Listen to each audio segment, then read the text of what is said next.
Today I am going to start with my first series of videos in the networking chapter. What is networking? Let us see a brief outline of what is our main objectives of today's video. In the today's video we are going to see a brief example of what is network, where we are going to use network in our day-to-day life, not related to the networking of computer but in our daily life where we are using our network, and then gradually how networking is related to your computer. That is what will be video. Then various components which are attached to the computers, networking as a communication channel, and towards the end of the video we will see what advantages your networking offers. Let us start with the video. There are few examples which are listed out. As I said earlier, that I am not going to discuss directly with the networking examples. We will see networking examples in our day-to-day life.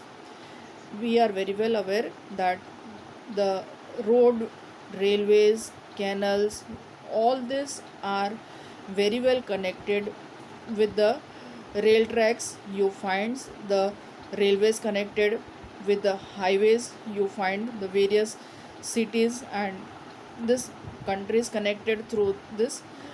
The examples of networkings are there. Then communication channels are there which are allowing us to make the phone calls.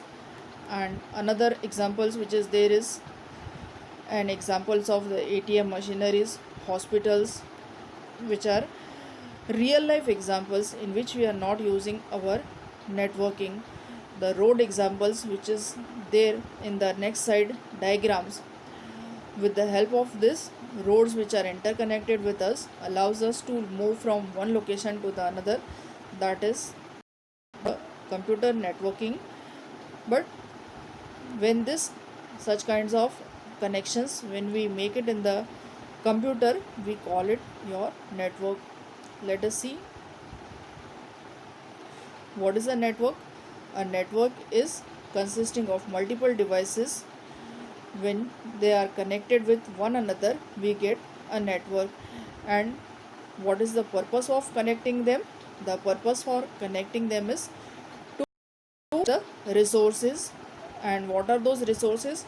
The resources are your hardware devices, which are your printers, fax machine, scanners. All this comes under your resources. And secondly, not only we connect the computers for sharing the hardware resources, but we also use them exchanging our files. And third and most importantly, we connect the computers for the purpose of exchanging our data and communication purpose. Today in the phase of lockdown, every people is globally communicating with teachers, and online education is also possible. That is another advantage the network is offering. In one another way, we communicate with one another through the help of communication. That is what the network definition states. This is a small and the simplest definition of network. There are 1 2 3 4 5 diagrams of computers available, but not necessarily it case 5 only. You may add on the more number of computers, or decrease it from 5 to less also, or you can increase from 5 to more also. In between all these computers there is one additional device kept called hub. What is this hub used for? That we will cover in the another videos. I am not going to discuss right now. But all these computers, when interconnected with one another, we get a diagram of network. Now there are certain words which you have to understand in this network terminology. The first word to be understood is what is a node. Node is any system or any devices which is connected to the computer in the network is called your node. When I say any system or any device, it can be your computer, it can be your printer, or it can be your another resource is, as I said, fax machine earlier in my case, like this way. Downside one example is written. Let us assume there is a network which is consisting of 5 computers. There is one more printer attached to it, and altogether to connect 5 these computers there is one server kept. So comprising all this, there are 5 computers, one main server and one printer is there. Collectively, when these things are there, of nodes, we will include each of them as the node. Don't think that only the computers will be called as nodes.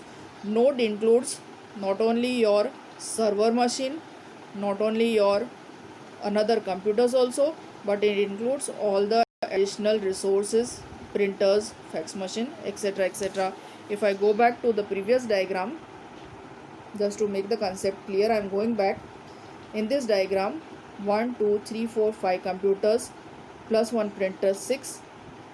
If talking about this diagram, you can see there are 6 nodes there, and the 7th one is your hub is not included in the node. Hub is another extra additional device which we will cover in the forthcoming video. But the resources which are used for sharing the files and the data, printer, scanner, all this will be included in the nodes.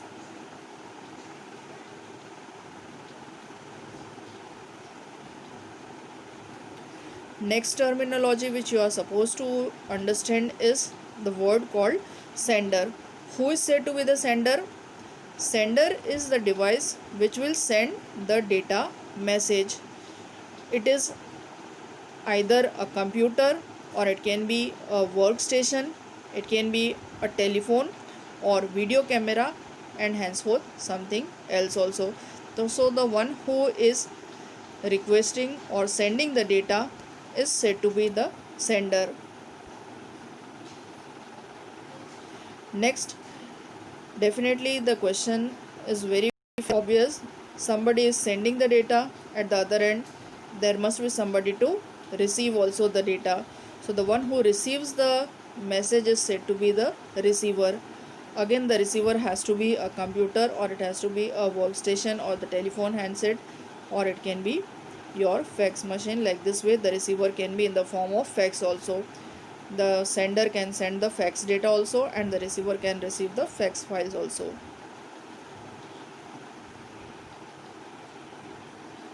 When we talk about network, we use a term called data communication. What is data communication? Data communication refers to the exchange of data between the source and the receiver.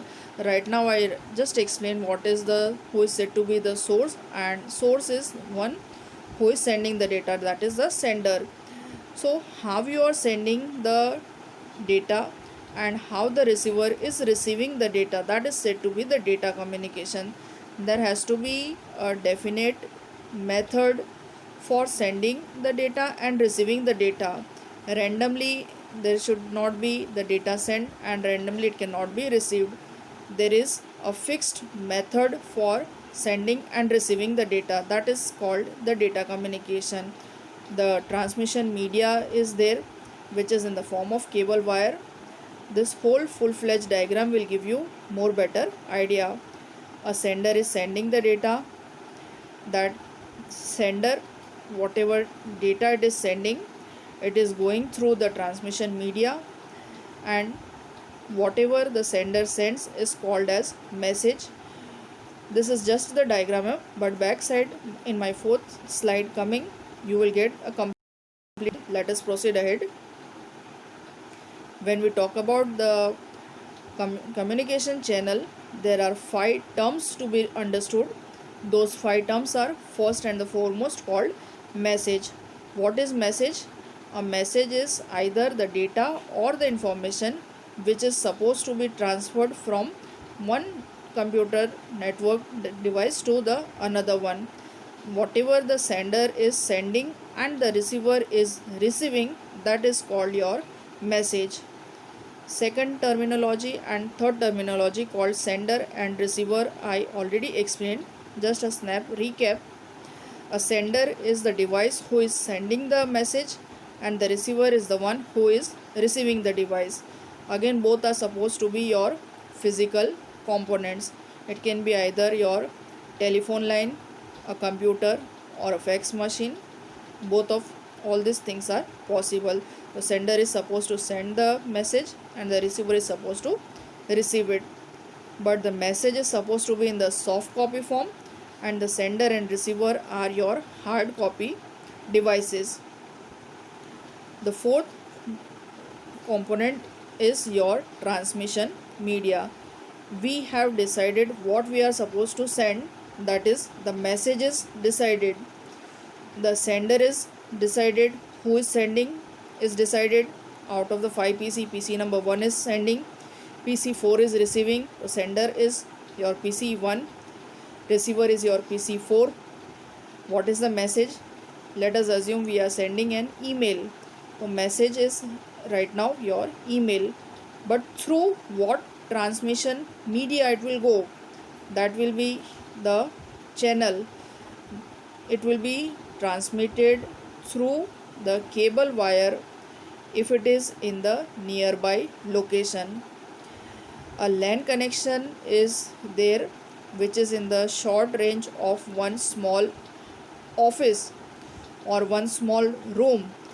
If the connections of the computer is located only to a small room, the transmissions can happen directly through the cable wire. Cable wires are enough when the transmission media is limited to the building in the range of 10 meters. But when the distance exceeds more than 10 meter, the transmission media has to change from cable wire to radio waves. And when even if it is more than 100 kilometers range, the radio waves are also not enough. You have to use the satellite channels. That is what the transmission media decides. Depending upon the range, how far you are sending the message, the transmission media keeps on changing. And the final component in the network is your protocols. Protocols are your set of rules to be followed by everybody who aims to use the internet. As everywhere in the real world scenario we are having the rules to be followed, same way in the network also, when we wish to use our internet for exchanging files and resources, there are certain rules and regulations written down. Those rules and regulations are called as protocols. I am going to make a whole separate video about protocols. You will find it out later on. Right now it is not ready, but once ready I will put that in the description box. We are having a lot of protocols. For each type of task you are performing, there is a separate protocol to be followed. These are the 5 things which every time when there is an exchange of file happening in the internet, they have to be followed. Now what are the advantages that we are getting when we use the internet? The first advantage is the softwares which are licensed versions are quite expensive to buy. What we will do is, rather than buying the licensed version for 40-45 computers in the computer lab of the school, or for the organization which are having 100 employees, they will not buy 100 license version for each employees. Rather, they will install it in the main server and they will provide an accessible copy to everyone. So first advantage is the softwares or the websites are made accessible to everybody. We don't have to buy the license version for each one of them. Second one is resource sharing, which I spoke in the beginning of the video also, that every hardware device like printer, scanner, all these are not possible to be given to every employee in an organization. An organization comprising of 50 employees or 100 employees. Similarly, a school having 500 plus students, if they want to use printer, we cannot install for each one of them. Rather, we will make it in a LAN system, and that is what a resource sharing means. Third one is file sharing. As you can share your hardware devices, similarly we can share our files also. My one single video, when it is made shareable to every student, we don't have to distribute the hard copies to everybody. We generally distribute the Xerox copies of the notes to the students in the examination. That can be eliminated. Lot of paperwork can be reduced when we distribute the soft copies of the contents. That is called as file sharing. Fourth one is very good one, ease of communication. How much far away you may be sitting, but when the things get connected with the network, very easily and smooth communication is possible with the network. Another advantage is security. When we give the authority of the user, it is up to our choice whether we are allowing the user to just read the file or the user can even modify it. There are two ways in which the user can see the contents. User can either just read the contents or even user can modify it. But if I just allow only the user can view the contents, my data is kept in the secure and safe manner. And lastly, efficiency. What we mean to say by the efficiency is data can be easily backed up and can be stored to the file server. We divide our work into 5 to 6 people. Already the computers are interconnected with one another, and if there is a task to be completed, we divide it into the group of people. A single task assigned to 5 people, they do it in the group, and finally collectively it comes to the main computer. This way the data can be taken and the backup can be taken. That is all in this particular video. Thank you so much for watching. Any doubts, you can write it down in the comments video, whether you want to watch the video in the Hindi or any other suggestions, please specify in the comments box.